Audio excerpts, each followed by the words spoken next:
Hello tout le monde, j'espère que vous allez bien. Je suis super contente de vous retrouver aujourd'hui pour une nouvelle FAQ. Donc je vous avais posé la question sous un post Instagram, les questions que vous vouliez me poser pour que je tourne cette vidéo. Et du coup j'ai sélectionné 20 questions je crois à peu près. Donc voilà, je vais y répondre tout de suite. Comme il y en a 20, je vais essayer d'être plutôt bref parce que je sais que j'ai tendance à beaucoup parler. Donc bon, si on veut pas que cette vidéo dure 30 minutes, il va falloir que j'abrège certaines questions. Et voilà, j'en ai sélectionné 20. Donc je vais commencer tout de suite.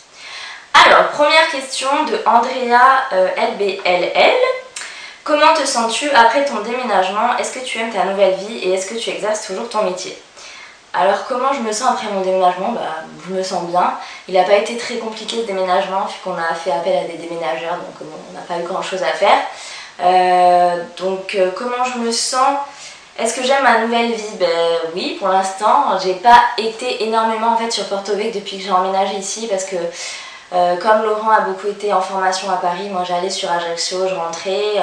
Ensuite on a eu de la famille, des amis, etc. Donc on alternait un peu entre Ajaccio et Porto Vecchio, mais c'est vrai que bon, on n'est pas vraiment encore vraiment totalement installé. Je pense que l'installation commencera vraiment en septembre.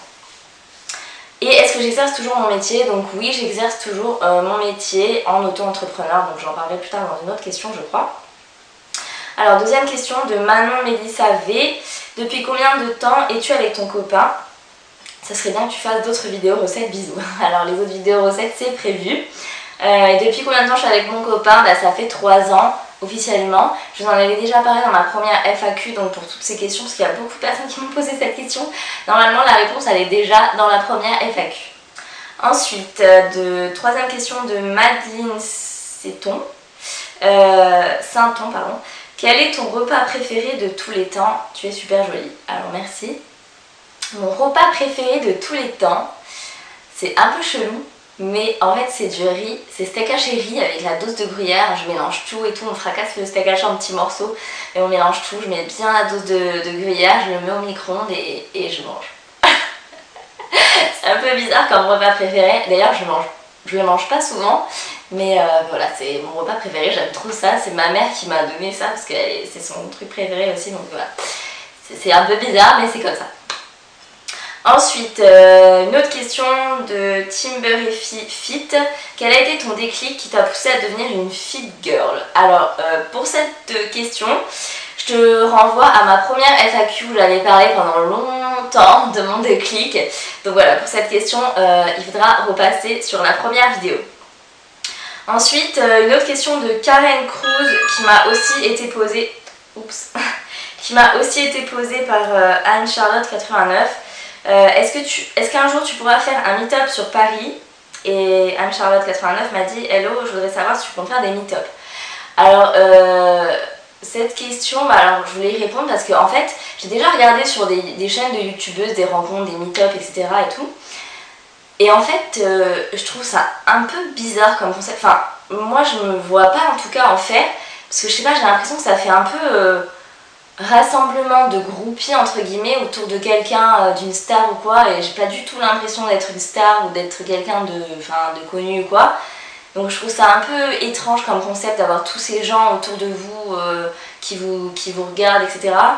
Donc je suis pas sûre de faire des meet-up, et en plus de ça je pense que j'ai pas suffisamment d'abonnés pour faire des meet-up, mais voilà, je trouve que le concept est un peu bizarre.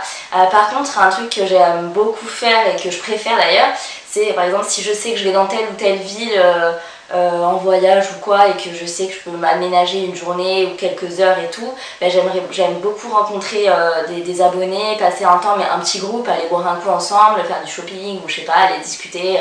Mais voilà, c'est vrai qu'après faire un meet-up avec tous ces gens autour de vous, je sais pas, je trouve ça un peu bizarre en fait. Je n'ai pas l'impression de mériter ça, donc du coup je pense que pour l'instant c'est pas au programme. Mais voilà, si je vais quelque part et rencontrer des abonnés, ça c'est avec plaisir. J'ai déjà rencontré des abonnés, je suis déjà allée boire un coup et tout avec des filles qui sont venues en Corse. Donc voilà, si je sais que je vais être à Paris normalement en décembre. Donc voilà, si j'aurai du temps et tout, il n'y a pas de souci pour aller boire des coups avec certaines individuellement ou en petit comité entre nous, comme des copines qui vont boire un coup, mais une espèce de meet-up et tout, bof. Voilà, la première, déjà, là je commence à m'étaler et à être longue, déjà, ça commence bien. Tac tac tac. Alors ensuite, la prochaine question, as-tu des séries favorites? Alors, ma série favorite de tous les temps, c'est Desperate Housewives. Ça, c'est vraiment ma série que j'adore, que j'ai regardé 1 million de fois. Je connais les répliques par cœur, j'adore les personnages et les intrigues, etc. Donc voilà, c'est vraiment ma série favorite. Après, sinon, dans les séries que j'aime beaucoup aussi, il y a Grey's Anatomy, avec Dr Mamour évidemment. Et sinon, dans les séries un peu plus récentes et plus jeunes, on va dire, j'adore Gossip Girl et Pretty Little Liars. Alors, ensuite, Elite DKMN me demande quel genre de cheat meal manges-tu? Bisous. Alors, j'ai pas vraiment, moi j'ai pas vraiment de cheat meal en mode je me fais un énorme hamburger avec des frites, du saucisson et tout machin. C'est pas trop mon délire. Je dis pas que j'en mange jamais, j'en mange de temps en temps, mais c'est pas trop mon délire. Mais mon cheat meal, on va dire, ce serait plutôt un bon plat de pâtes en sauce avec du gruyère bien fondu, quoi. Je voulais dire qu'elle a un souci avec son gruyère fondu, la fille. Alors ensuite, autre question de Small SC Life qui me dit: penses-tu pouvoir vivre de ton blog et de ta chaîne YouTube? Aimerais-tu? Et du coup, que comptes-tu faire professionnellement maintenant que tu habites à Porto Rico? Alors, est-ce que j'aimerais pouvoir vivre de mon blog et de ma chaîne YouTube? Pas particulièrement, j'attends pas vraiment ça, j'attends rien de mon blog ou de YouTube. C'est vraiment un loisir, un plaisir pour lequel je fais ça. Parce que voilà, j'aime partager, échanger avec vous, recevoir en échange. Enfin, je trouve que c'est vraiment un univers génial. Après, j'attends pas particulièrement d'en vivre, donc voilà, aimerais-tu? Bah non, pas spécialement. On va dire que c'est un bon petit complément de... J'attends pas d'avoir un salaire vraiment ou quoi, mais voilà, on va dire que ça fait un petit complément de revenu, léger, hein, on va pas s'enflammer, mais ça fait un léger complément de revenu, et voilà, après je m'attends pas à vivre de ça, et c'est pas mon but premier. Mais et du coup, que comptes-tu faire professionnellement? Je fais toujours les ongles, donc mon métier, vous êtes nombreuses à me poser la question aussi, c'est prothésiste ongulaire. Donc je fais les ongles en gel, les manucures, etc., les pédicures, le vernis permanent.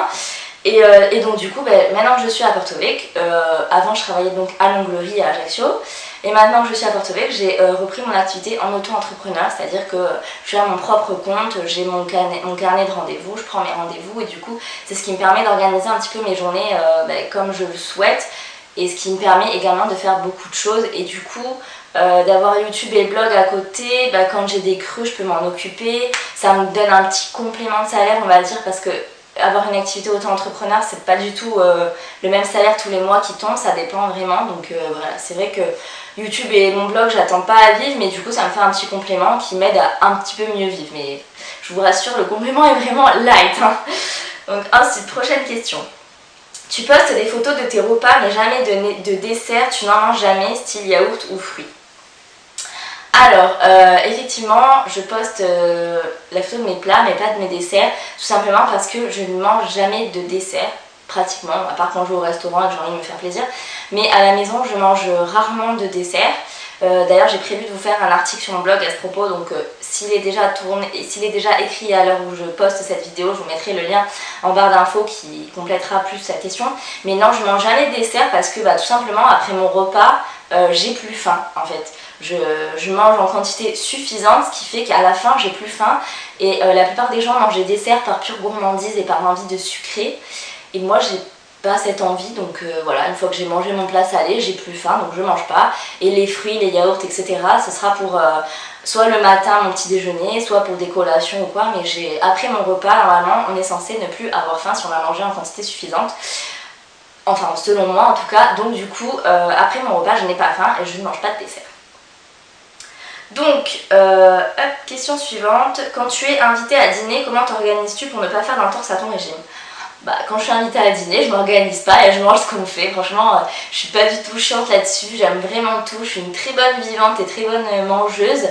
Donc voilà, quand on m'invite, je mange ce qu'il y a. Après, s'il y a plein de chips, plein de cacahuètes, machin et tout, autant je peux m'en manger parce que voilà, je sais me faire plaisir, ou autant j'aurais pas envie d'en manger et j'en prendrai pas tout simplement. Donc j'organise pas, j'amène pas mon petit tupperware et tout ça. C'est vraiment pour les gens qui sont vraiment en grosse diète, vraiment en sèche, qui sont à fond dans le sport, qui veulent vraiment être tout fit.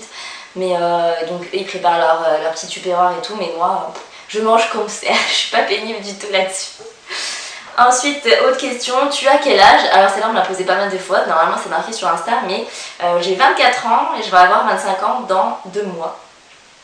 Voilà, le quart de siècle, j'aimerais bien que ça s'arrête là mais bon. Ensuite, prochaine question. Alors c'est Julie0112 qui me dit: j'aimerais savoir comment tu interprètes tous les commentaires négatifs car je trouve que parfois c'est vraiment méchant et je me dis la pauvre elle mérite pas ça, alors je me demandais comment tu réagissais ainsi que ton copain. Alors il faut savoir que mon chéri n'est pas du tout dans le même délire, enfin Instagram, blog, YouTube et tout machin. Je crois qu'il regarde même pas mes vidéos, il va juste sur Insta des fois voir les photos que j'ai postées, mais il voit pas il va pas spécialement lire les commentaires, sauf si c'est une photo de lui, mais il va pas spécialement lire les commentaires parce qu'il y en a trop. Et puis bon, c'est vrai que s'il y a vraiment des commentaires négatifs, il y a toute une polémique sur un truc et tout, je lui en parle et en général ça l'exaspère parce qu'il se dit franchement les pauvres gens. Mais sinon lui il interfère pas trop dans ce petit univers virtuel. Et moi comment je les interprète, ben franchement ça me passe mais très très très loin au-dessus. Parce que les gens en général qui postent des commentaires comme ça, sans aucun intérêt, sans aucun but, à part de la méchanceté, ça m'intéresse pas et ça mérite pas mon attention. Donc il y en a certains auxquels j'essaye de répondre et j'essaye de me défendre parce que c'est plus fort que moi. Mais voilà, en général, ça me passe vraiment au-dessus parce que à côté de ça il y a tellement de gens positifs, de commentaires gentils, de messages touchants sur Instagram et tout. C'est vraiment une communauté de fous quand j'y pense, parce que quand on est chacun dans notre petite vie on a l'impression que les gens sont un peu égoïstes, pensent qu'à eux, machin et tout. Et sur Instagram, je trouve qu'il y a une solidarité mais vraiment impressionnante. Je trouve que les filles sont là pour se soutenir, s'entraider, se motiver, se complimenter. Et franchement, je trouve ça fou parce que je trouve que c'est quelque chose qui manque dans la vraie vie. Donc voilà, les commentaires négatifs, comparé à tout ce qu'il y a de positif autour, c'est vraiment une infime partie et j'y prête pas plus attention que ça. Même si c'est vrai que certains font de la peine de temps en temps, mais bon, c'est vraiment infime comparé à tout le bonheur que les autres commentaires peuvent m'apporter, donc vraiment voilà, j'y fais pas attention. Alors, prochaine question de Marindine. As-tu fait le GR20? Peux-tu nous en parler? Alors, pour celles qui ne connaissent pas le GR20, donc c'est un circuit de randonnée facile à très difficile qui se passe en Corse, un peu partout dans la Corse, qui traverse la Corse. Et donc non, j'ai jamais fait le GR20. J'aimerais énormément le faire, ou en tout cas faire des petits tronçons au fur et à mesure, petit à petit. Mais en fait le problème c'est que je n'ai personne avec qui le faire parce que tout mon entourage déteste marcher, les randonnées, crapahuter, etc. Mon chéri c'est même pas la peine. Mes amis niveau flémargite aiguë, elles se placent là. Donc voilà, à la limite la seule qui pourrait éventuellement le faire c'est ma mère, mais par contre elle manque de temps. Donc voilà, je n'ai jamais fait le GR20, j'aimerais beaucoup. S'il y a des abonnés qui veulent faire le GR20 avec moi, ça fait plaisir parce que personne ne veut le faire avec moi, donc voilà. Alors ensuite une autre question, quand est-ce que ton e-book sera disponible? Sinon ton Insta, ton blog et tes vidéos sont au top, continue comme ça. Alors merci beaucoup. Et mon e-book donc sera disponible, je ne sais pas, je suis toujours en train de travailler dessus. En fait bon, pour celles qui ne savent pas, je suis en train de créer mon propre e-book en fait de recettes, avec des recettes type en fait d'un rééquilibrage alimentaire. Ce ne sera pas un régime draconien, drastique, etc. qui sera vraiment difficile. Ce sera tout simplement un e-book sur le rééquilibrage alimentaire, sur tout mon parcours là-dedans, avec un menu, des recettes détaillées, etc. Ce qu'il faut savoir, c'est que ça fait 1 an maintenant que je travaille dessus. J'ai commencé l'été dernier. Et en fait, comme j'avais un travail, comme je travaillais donc à l'onglerie, c'était un petit peu compliqué de pouvoir concilier mon boulot, ma vie familiale, mes amis, etc. Instagram, mon blog, YouTube et le e-book. Donc du coup, c'est vrai que j'ai vraiment avancé très très lentement. Et là du coup vu que pour l'instant donc je ne travaille plus à l'onglerie, j'ai démissionné pour suivre mon chéri à l'orthopédie. Je suis donc en auto-entrepreneur, mais voilà, pour l'instant j'ai pas énormément de boulot et du coup ce qui va pouvoir me permettre dès la rentrée de septembre de pouvoir bien m'y remettre. Parce que c'est vrai que cet été, même si en juin j'ai quitté mon travail, tout l'été en fait on a eu de la famille, des amis, etc. Enfin on a beaucoup bougé, donc du coup j'ai pas trop eu le temps de le continuer non plus. Mais à partir de septembre je vais vraiment bien m'y mettre, donc j'espère qu'il pourra être disponible en octobre, parce qu'il concrètement il reste plus grand chose, il faut juste fignoler les petits détails là, mais voilà, j'espère qu'il sera disponible à partir de octobre ou dans le pire des cas novembre. Ensuite, une autre question de Clara Dardès. Tu rêvais de ressembler à qui quand tu étais petite? Alors maintenant, quand je vois ce qu'elle est devenue, j'ai un petit peu honte. Mais quand j'étais petite, j'étais une fan, mais vraiment fan, un truc de fou, de Lindsay Lohan. C'était vraiment l'actrice parfaite. Pour moi, elle était trop belle, elle était magnifique. Ses cheveux, son corps, son visage, son maquillage, enfin tout. C'était vraiment parfait pour moi, j'étais en adoration devant elle. Donc maintenant, quand je vois ce qu'elle est un peu devenue, c'est un peu la décadence et la déchéance. Je suis contente de ne pas lui ressembler, ou en tout cas d'avoir fini comme elle, mais bon voilà, c'était elle, c'était vraiment mon idole absolue quand j'étais petite. Alors, une autre question de Bailéa. Coucou, où en es-tu dans le programme DS? Quels autres programmes as-tu essayé? Donc ça, je vous avais fait un article sur mon blog, donc encore une fois, je vous mettrai le lien en barre d'infos sur tous les programmes que j'ai essayé, etc. Mais concernant le programme DS, je pense que c'est un bon programme. Enfin, je pense que tous les programmes comme ça sont des bonnes bases et des bons départs pour des gens qui n'ont jamais fait de sport ou qui ne savent pas, qui ont du mal à se fixer des objectifs, à créer des séances, à s'y tenir, etc., à être rigoureux. Mais moi, le programme DS, donc il est bien, il est quand même bien, c'est super bien, les vidéos, elles sont assez faciles à suivre, etc., etc. Mais déjà, bon, le programme alimentaire, je trouve hyper restrictif. Donc concrètement, c'est vraiment une sèche en fait. C'est vraiment une diète pour les grands sportifs qui veulent vraiment sécher, en fondre la graisse et garder le muscle. Donc si c'est ce que vous recherchez, allez-y. Mais c'est un programme sur 10 semaines qui est hyper restrictif, donc hyper dur à tenir. Et du coup, moi, ce genre de truc, je préfère éviter parce qu'avec mon passé, mes TCA, etc., j'ai pas envie de retomber là-dedans. Le plan alimentaire est vraiment adapté à des filles qui ont vraiment besoin de perdre du poids parce que c'est hyper restrictif, donc du coup vous allez perdre rapidement, alors que des filles qui n'ont pas grand chose à perdre, vous allez galérer à perdre et vous allez vous restreindre et vous péter un plomb tellement c'est restrictif quoi. Donc du coup le programme DS, donc moi je l'ai arrêté en cours de route. Honnêtement le sport et tout c'était vraiment top. Mais au bout d'un moment, je me suis aperçue que les programmes, j'en avais mais vraiment marre, je n'en peux plus.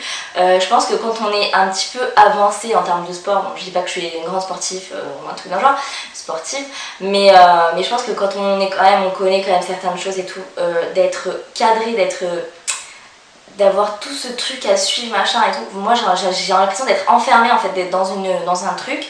Donc du coup j'ai complètement abandonné tout type de programme, je ne veux plus en entendre parler, en tout cas pour l'instant, parce que franchement j'ai été je sais pas vraiment comment le dire, mais je me sentais frustrée quoi, j'avais l'impression. En plus de ça, on se sentait un peu, on culpabilisait un petit peu si par exemple il y a une journée où au final dans toute votre journée vous n'avez pas eu le temps de caser votre truc parce qu'il y a eu les événements se sont enchaînés de telle manière que vous n'avez pas eu le temps de placer votre séance. Et du coup on a tendance à culpabiliser et tout, et la culpabilité c'est vraiment pas un truc que j'aime ressentir et dont on a besoin quand on fait un régime ou un rééquilibrage alimentaire. Donc voilà, les programmes, moi maintenant c'est fini. En tout cas pour le moment, j'ai été vaccinée, là j'en ai vraiment marre. Je fais la salle de sport, je fais mon programme, je fais mon sport, et quand j'en ai envie, quand j'en reçois le besoin, quand j'en ressens le besoin, enfin voilà, je ne mets plus de programme parce que là pour l'instant ça m'a vraiment frustrée. Donc peut-être que j'y reviendrai un peu plus tard quand j'aurai besoin d'être plus cadrée ou quoi. Mais là franchement j'ai besoin d'être libre, de ne pas avoir de contraintes, de machin, de trucs fixés et tout, et j'ai plus envie de culpabiliser ou de me restreindre. Donc voilà, pour l'instant les programmes c'est fini. Je vous dis pas que c'est pas bien, les filles qui font ça ont des super résultats. Donc voilà, si vous avez la motivation et si en plus vous avez besoin d'être cadré comme ça, allez-y. Mais voilà, si vous connaissez déjà un peu le sport et tout, vous allez vraiment vous sentir frustré, je pense en tout cas. En tout cas c'est mon avis, pardon. Donc voilà pour le programme DS. Ensuite alors ça c'est une question qui m'a fait assez sourire, d'ailleurs je crois qu'on voit, c'est de Lugusigi, je sais pas, je suis un peu bidon pour lire vos pseudos, je suis désolée. Alors moi j'ai une question esthétique, pas vicieuse, hein. On ne voit jamais ou presque tes bretelles de ton soutien-gorge. Est-ce que tu en mets une forme particulière, spécialement quand tu es en débardeur, on ne voit aucun morceau de tissu? Et là tu vas te dire que j'ai scruté toutes tes photos et vidéos à la recherche des soutiens-gorge. Alors cette question m'a fait trop rire, mais voilà, je voulais y répondre parce que ça m'a fait sourire. Donc d'ailleurs j'ai remarqué que tout à l'heure on voyait ça là, donc ça m'a un peu stressée, donc ça y est je le cache. C'est vrai que j'ai horreur de voir les bretelles de soutien-gorge et tout, je trouve ça vraiment mais immonde. Donc quand j'ai des tops avec vraiment des fines bretelles ou débardeurs de nu ou quoi, je mets tout simplement un soutien-gorge bustier. parce que voilà, j'aime pas du tout voir les bretelles. Il y a un truc qui m'exaspère, en plus j'ai des tocs là-dessus, c'est surtout en été, on voit ça partout, les nanas qui mettent des débardeurs ou des dos nus ou des débardeurs croisés dans le dos et tout comme ça et qui nous foutent un gros soutien-gorge avec des grosses bretelles comme ça et tout machin. Donc genre la fille elle a un dos nu, donc normalement t'es censé avoir un beau dos nu et tout machin, et là tu vois deux grosses barres comme ça avec la barre comme ça, mais oh, je trouve ça horrible, j'ai envie de leur décrocher le soutif, ou quand il n'y a vraiment aucun soutif adapté, bah mettez rien quoi, laissez tout ça à l'air quoi, ils respirent les pauvres, mais vraiment les débardeurs dos nu avec un soutien-gorge, je peux vraiment pas quoi. Ensuite, prochaine question. Coucou, qu'est-ce que Instagram et ta notoriété a changé dans ta vie? Bah, je pense que ça n'a rien changé, à part que du coup, bah, je passe plus de temps sur les réseaux sociaux, etc., que je filme des vidéos, machin, donc ça prend plus de temps. Mais après, à côté de ça, ça n'a rien changé de fou. Enfin, j'ai pas eu de changement dans ma vie ou quoi que ce soit. Le seul truc, c'est que des fois, quand je me promène avec ma famille, mes amis et tout, d'ailleurs, ça les fait sourire à chaque fois. Enfin, surtout ma famille, ça les impressionne à chaque fois, mais c'est voilà, si je vais me promener ou quoi, c'est pas impossible que les filles qui viennent me voir et tout, et qui me disent ah, je te suis et tout machin. Donc, du coup, c'est vrai qu'à chaque fois, je suis hyper gênée quand on me dit ça, quand je suis avec d'autres gens. Le pire, c'est quand je suis avec des gens qui ne savent pas forcément que je fais ça, ou qui n'y comprennent rien ou quoi. Là, et après ils me regardent, ils me font mais pourquoi, qu'est-ce que tu fais, elle te suit, comment, je comprends pas, donc après je suis obligée d'expliquer et tout, mais voilà, sinon c'est vraiment trop mignon à chaque fois, j'adore que les filles viennent me voir comme ça, mais c'est le seul truc qui a changé dans ma vie, c'est qu'on me reconnaît entre guillemets, et que certaines filles viennent me parler, mais sinon bah ça n'a rien changé de fou dans ma vie, je suis toujours la même qu'avant. Donc voilà, c'était la dernière question. J'espère que cette FAQ a répondu à vos attentes, que les réponses vous ont satisfait. Si vous avez d'autres questions, n'hésitez pas à les poser en commentaire, je me ferai un plaisir de vous répondre. Petite aparté sur ce make-up, s'il vous plaît, je vous mettrai la vidéo en barre d'infos également parce que je l'ai filmé. Donc voilà, si vous voulez voir ce make-up, je vous mettrai la vidéo, il y a un tuto. Donc sur ce, je vous laisse, je vous fais de très gros bisous et on se retrouve bientôt pour une prochaine vidéo. Bye bye!